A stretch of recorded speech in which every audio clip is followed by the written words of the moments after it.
El día de hoy en Café Chejo, donde la palabra se vuelve imagen, conversamos con el escritor Federico Falco acerca del género del cuento. Me gusta pensar en un cuento como habitar un lugar, pasar cierto tiempo con una serie de personajes, en un determinado espacio y dejar que el texto se vaya desperdigando y abriendo y corriendo hasta tomar una forma propia. Federico Falco es un escritor argentino que ha incursionado en el cuento, la novela, así como en la poesía y el teatro. Tras publicar su primer libro de cuentos, 222 patitos, fue reconocido en Córdoba con la distinción Cabeza de Vaca. Por su libro de cuentos La Hora de los Monos, la revista Eñe le señaló como uno de los mejores narradores argentinos del 2010, y la revista británica Granta le ha incluido dentro de su selección de los mejores narradores jóvenes en lengua española. Actualmente el autor promueve Un cementerio perfecto, su más reciente publicación de cuentos. A mí me gustan los cuentos donde de alguna manera la forma del cuento surge un poco del contenido, de la historia en sí misma, y eso me parece como importante. Y también me gustan esos cuentos que están todo el tiempo al borde de dejar de ser un cuento, ¿no? Me parece que lo más interesante hoy en el cuento como género pasa un poco por eso, por estirar los bordes del género, ¿no? Uno de los problemas o uno de los posibles problemas que puede llegar a tener el género es anquilosarse, quedar así como en el modelo del cuento clásico, perfecto, donde todo tiene un final de revelación en el último párrafo. Y eso en general no me interesa tanto. Yo prefiero leer e intento escribir cuentos que estén al borde de desflecarse y de convertirse en otra cosa, donde el género sea como un poco puesto en cuestión.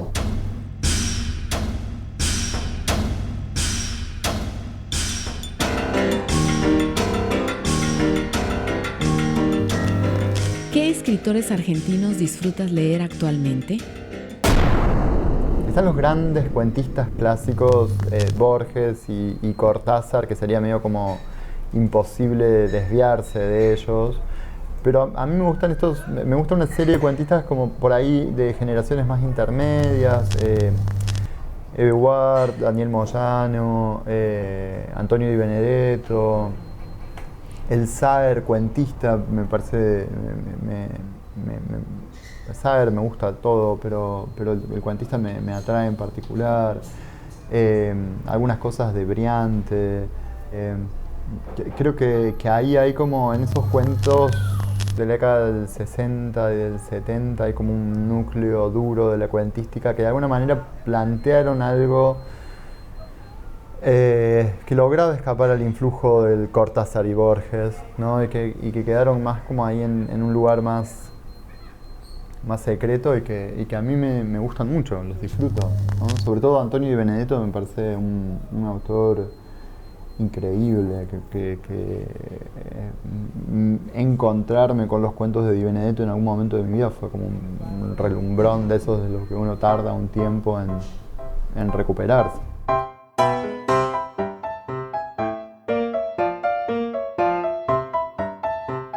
¿De quién sería el primer cuento que te gustaría recomendarnos? El primer cuento es un cuento de Fowell que se llama Camino, Campo, lo que sucede, gente. A mí Fowell me parece un gran cuentista, sobre todas las cosas. Sus novelas me gustan, pero sus cuentos me parecen realmente muy buenos. Y en este cuento en particular muestra algo que por ahí no aparece mucho en su obra, que es una cierta ternura con los personajes, ¿no? Siempre me pareció un cuento muy conmovedor. Es la historia de dos serenos que están cuidando una fábrica abandonada, una fábrica que está como en proceso de quiebra, digamos, como quebró, no sabemos muy bien ni siquiera qué fabrica, ni qué fabricaba, ni qué pasó con eso, pero bueno, sí hay un síndico y hay como un estudio de abogados que les paga un sueldo a estos dos serenos para evitar que entre la gente y que destruyan. Y es la vida de estos dos serenos a lo largo de mucho tiempo, y de cómo se cruzan cuando uno llega con la bicicleta a cambiar el turno y qué se pasa en uno, digamos, que hablan en esos breves momentos que pasan juntos. Es un cuento que debe ser del principio de los años 80, pero que por otro lado es un cuento que podría ser en cualquier momento de las tantas crisis de Argentina, ¿no? De alguna manera cuando después de la crisis del 2001 apareció todo este movimiento de las fábricas tomadas, como las cooperativas de obreros que se hacían cargo de las fábricas que habían cerrado, digamos, en algún punto este cuento un poco predecía ese movimiento, ¿no? Como tiene algo de eso ahí, y a mí me parece un cuento hermoso y conmovedor. Acostumbraban a anotar los minutos de deuda al darse las novedades de la fecha, pero no llevan más las cuentas. Si hubo licencias, el que cubrió la guardia todo el fin de semana tose antes de saludar, porque de tanto tiempo que pasó sin hablar, no le sale la voz. Él canta. En guardias largas recorre la planta y los galpones del complejo, cantando para oír cómo la voz retumba entre los techos altos y las paredes vacías. Pero aunque haya cantado, al llegar Russo, no le sale la voz y tiene que toser antes de hablar, mientras el otro lo saluda y pide las novedades. Al regresar, Federico Falco nos hablará de una de sus cuentistas argentinas favoritas y también nos compartirá uno de sus relatos cortos predilectos. Ya volvemos.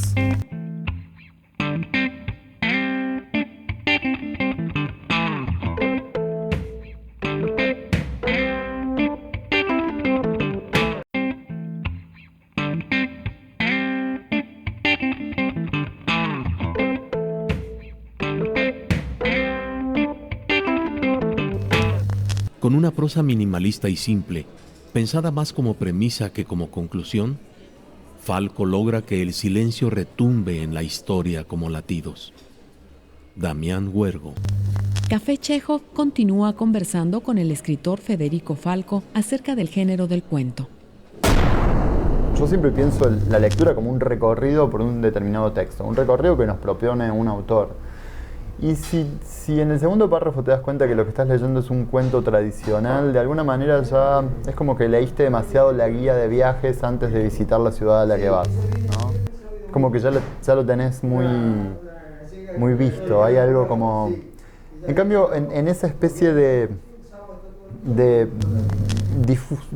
borde difuso, de cosa que también lo que empieza a aparecer es la cosa o la experiencia de lo imprevisible, ¿no? ¿A dónde me llevan? ¿Qué es esto? ¿Hacia dónde va? ¿Es una ciudad o es un pueblo lo que estoy recorriendo? ¿Es un cuento o es un ensayo o es un relato o es poesía?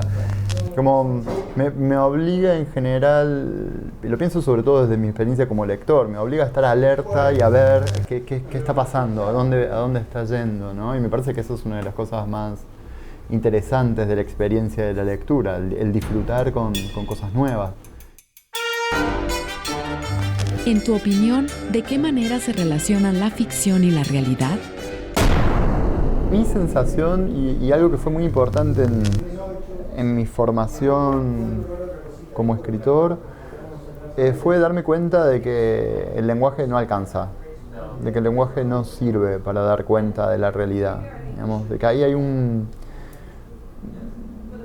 el lenguaje es lo único que tenemos, pero que el lenguaje reproduzca la realidad es un imposible. Para mí entender eso fue sumamente, de nuevo, liberador, porque a mí la realidad me parece algo sumamente complejo, sumamente extraño, lleno de curvas extrañas, ¿no? Y el lenguaje me parece que no puede dar cuenta de eso, que no sirve para eso. El lenguaje sirve para otra cosa, ¿no?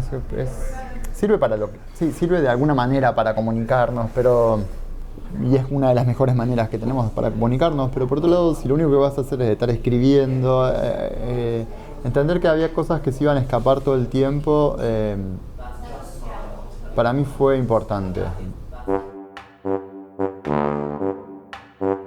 ¿De quién sería el segundo cuento que te gustaría recomendarnos? El segundo cuento es un cuento de Eve Ward que se llama Guiando la Hiedra. Es un cuento muy breve, muy simple y por otro lado muy extraño. No sabría decir exactamente sobre qué es. Es una voz narradora que de alguna manera, mientras acomoda las plantas de su balcón, piensa. Y a partir de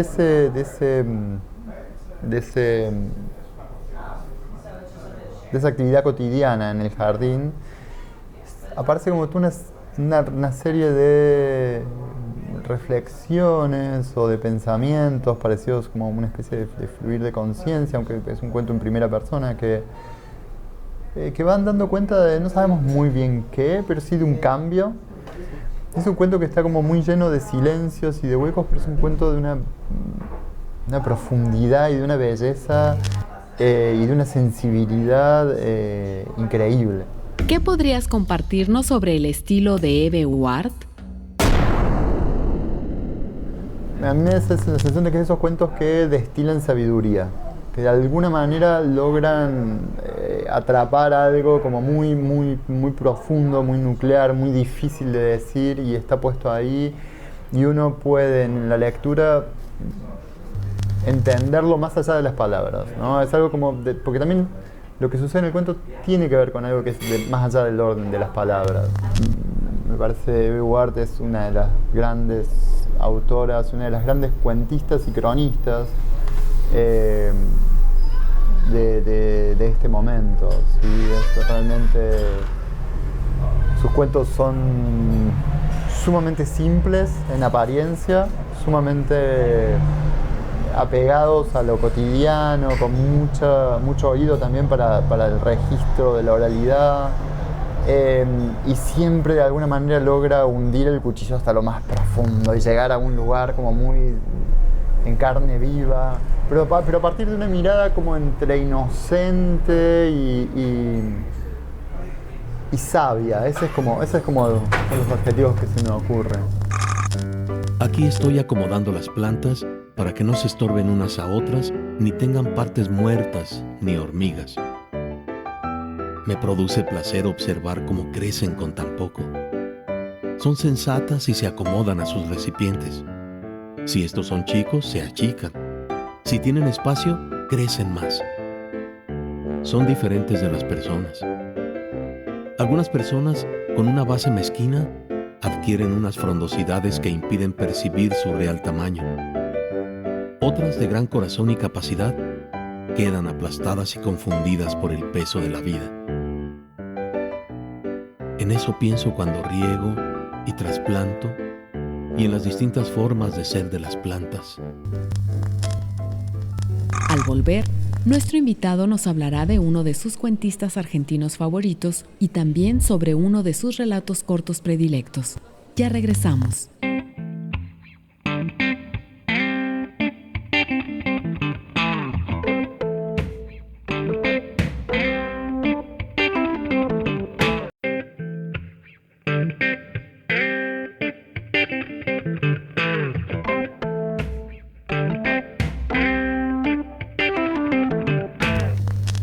La destreza de Federico Falco le permite deslizarse sin obstáculos hacia el centro palpitante de cada historia. ¿Qué late en ese núcleo? Una rara oscuridad, una aura de perversión, demencia o estupidez que entenebrece la simulada ingenuidad de la narración y la transforma en una criatura verbal inquietante. Carlos Schilling. Café Chekhov conversa con el escritor Federico Falco acerca del acto de leer. Leemos solos, cada uno en su casa o en un bar, pero digamos, la soledad es necesaria para la lectura. Pero también, de alguna manera, la lectura se fue volviendo un acto tan tan extremo en estos días contemporáneos. Digamos, hay que hacer tantas cosas para leer, para apagar el celular, desconectarse, encontrar un lugar donde no nos interrumpan, que de alguna manera los lectores se van volviendo como seres muy especiales, ¿no? Son aquellos que todavía están dispuestos a aislarse y a entregar por completo toda su atención a una historia en particular. Y es como ese tipo de cosas que uno va reconociendo lectores por la vida, ¿no? Es como una buena forma, llegas a la casa de alguien y miras la biblioteca y dices, ¡ay, leíste esto! Y es como uno empieza a entender, bueno, de esta persona puedo ser amigo, de esta persona puedo entenderla. Hay como me parece que la lectura, el leer en sí, genera una sensibilidad especial y hace encontrarse sí o sí con gente linda.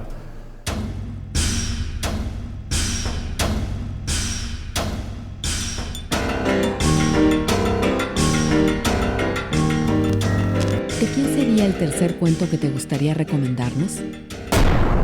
Es un cuento de Antonio Di Benedetto que se llama Caballo en el Salitral. Un autor muy extraño, es autor de una de las que yo considero es una de las mejores novelas argentinas, que se llama Sama, y de una serie de cuentos realmente geniales.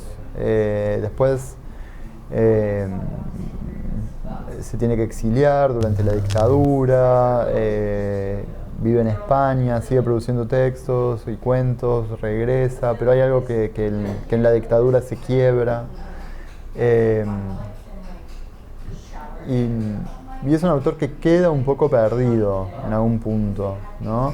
Hace 15 años se empieza a reeditar y a releer. Yo creo que hoy ocupa un lugar central, pero durante un tiempo quedó medio opacado. Y este cuento en particular es un cuento... A mí con Di Benedetto me pasaron dos cosas. Primero que no tenía idea quién era. Yo era muy joven, de haber tenido 16 o 17 años, no tenía idea quién era Antonio Di Benedetto. Leí en una reseña, en algún suplemento cultural, sobre una reseña de un libro de Antonio Dalmaceto, que es otro autor muy bueno, de hecho, argentino. Leí una reseña de él, retuve más o menos el nombre, la reseña era muy elogiosa y dice, bueno, si lo veo me puede llegar a interesar. Y en una librería de usados encontré esta novela Sama de Antonio Di Benedetto y me confundí y pensé que era del autor del cual había leído la reseña y la compré solamente por eso. Y la empecé a leer pensando que estaba leyendo un libro de Dalmaceto o del autor que había leído reseñado y mi cabeza explotó instantáneamente.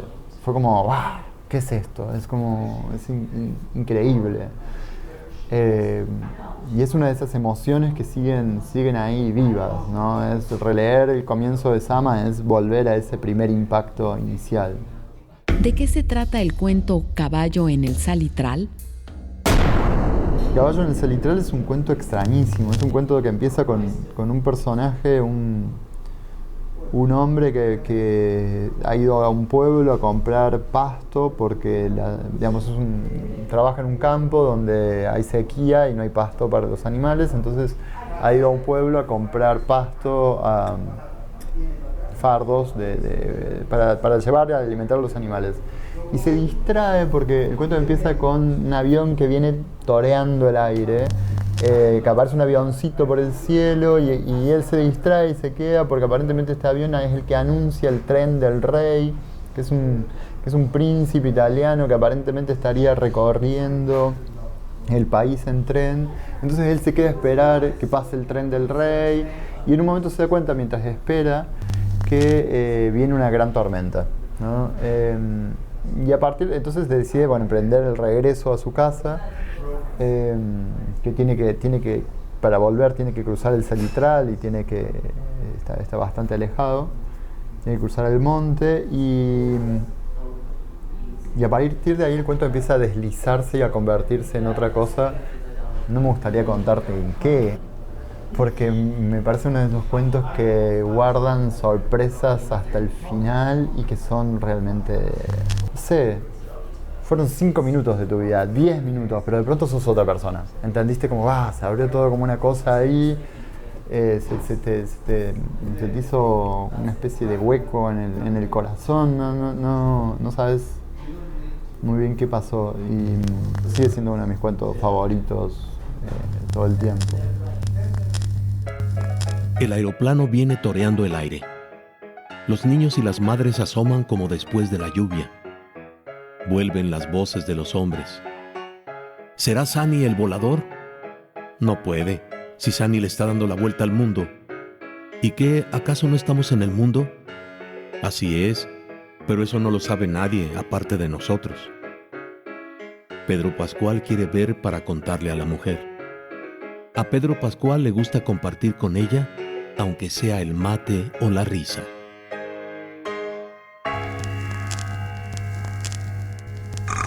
En nuestra próxima emisión, charlaremos con la escritora brasileña Mariana Torres acerca de su perspectiva sobre el género del cuento y también sobre algunos de sus relatos cortos favoritos. Hasta entonces. Un cuento nunca tiene una palabra de más. Puede que tenga muchísimas, le faltan muchas, ¿no? Porque el lector las pone, pero de más no tiene ninguna. Un cuento está ahí para que el lector sienta algo. No, un cuento nunca puede dejar indiferente al lector. O sea, tiene que ser, le puede dar rabia, le puede dar asco, le puede encantar, le puede hacer llorar, pero dejar indiferente es lo peor que puede hacer un buen cuento. Así que ese sería el principal objetivo, que sienta algo, ¿no? Sea un cuento breve o un cuento largo. El lector tiene que salir cambiado del cuento. Soy hija única y siempre cambiaba de colegios, de amigos y de casa, con lo cual la lectura ha sido como mi refugio, ¿no? Siempre han estado ahí los libros. Aunque cambiaba mi ambiente de gente, de país, los libros han sido como lo que ha sido estable en mi vida, ¿no? Porque, de hecho, mi gran tragedia es cuando me cambié a España y se perdió mi caja de libros infantiles. La robaron porque estaba junto a un televisor. Yo tenía 8 años y creo que es lo peor que me ha pasado en la vida porque ni siquiera recuerdo qué libros eran.